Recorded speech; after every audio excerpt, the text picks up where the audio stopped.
घर भाड्याने देणे जोखमीचे झालेले आहे. त्यामुळे घर भाड्याने देताना ही गोष्ट नक्की करा. नमस्कार, मी ॲडव्होकेट कोनिक कोठारी आणि तुम्ही पाहत आहात नो युअर लॉ. घर भाड्याने देताना लिव्ह अँड लायसन्स ॲग्रीमेंट नक्की करा. लिव्ह अँड लायसन्स ॲग्रीमेंट म्हणजेच रेंट ॲग्रीमेंट नाही. लिव्ह अँड लायसन्स ॲग्रीमेंट एक असा करारनामा आहे ज्यामध्ये कोणतेही हक्क हस्तांतरित होत नाहीत. मुळात इथे घरमालक आणि भाडेकरू असं नातंच नसतं. ह्या ॲग्रीमेंटमध्ये लायसेन्सर आणि लायसेन्सी असे दोन पक्षकार असतात. लायसेन्सर म्हणजे जो घर वापरायला देतो तो लायसेन्सर आणि जो घर वापरायला घेत आहे तो लायसेन्सी.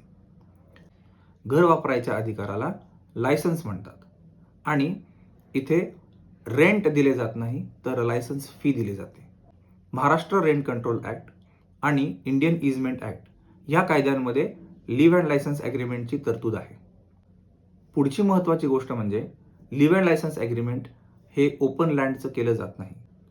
त्यामुळे तुम्ही शेत जमीन किंवा प्लॉट हा लिव्ह अँड लायसन्स तत्वावर देऊ शकत नाही.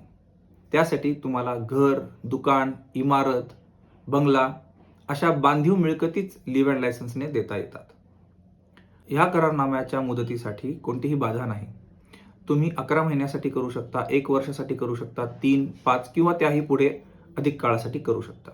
एक वकील म्हणून माझा सल्ला राहील की लिव्ह अँड लायसन्स ॲग्रीमेंट करताना नोटरीकडे रजिस्टर करू नये. ते सब रजिस्ट्रार ऑफिसमध्ये जाऊनच नोंदणीकृत करावे. त्यासाठी 1000 रुपयाची नोंदणी फी आणि एकूण लायसन्स फीवर 0.25% इतका स्टॅम्प तुम्हाला भरावा लागतो. अधिक माहितीसाठी तुम्ही आम्हाला संपर्क करू शकता. धन्यवाद. संक्रांतीच्या हार्दिक शुभेच्छा.